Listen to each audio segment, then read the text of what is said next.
Human Poverty Index, HPI. The UNDP, in its Human Development Report 1997, introduced the Human Poverty Index.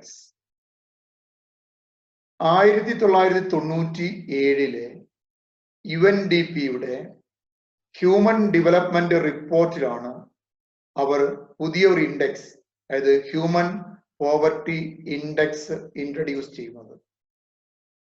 The HPI is based on three main indices.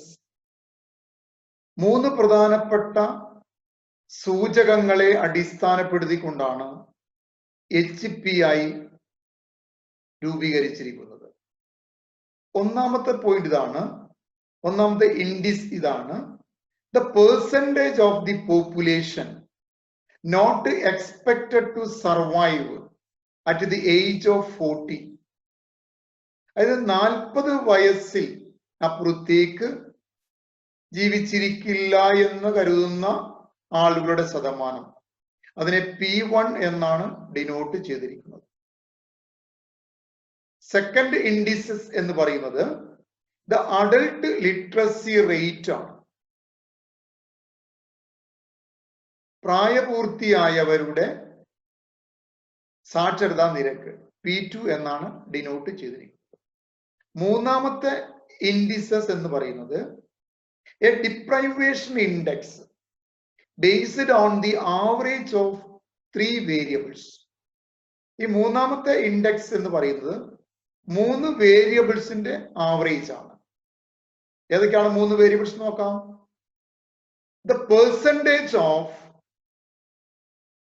The population without access to safe drinking water, അതായത് ശുദ്ധജലം, കുടിക്കാൻ ശുദ്ധജലം ലഭിക്കാത്ത ആളുകളുടെ ശതമാനം എന്ന് പറയും.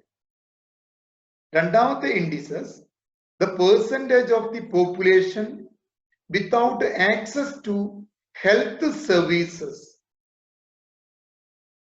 എന്താണ്, ആരോഗ്യ സേവന പ്രവർത്തനങ്ങൾ ലഭിക്കാത്ത ആളുകളുടെ ശതമാനം, അതാണ് രണ്ടാമത്തെ. മൂന്നാമത് എന്താണ്, the percentage of underweight children under 5 years old. 5 വയസ്സിൽ താഴെയുള്ള തൂക്കക്കുറവുള്ള, ഭാരക്കുറവുള്ള കുട്ടികളുടെ ശതമാനം.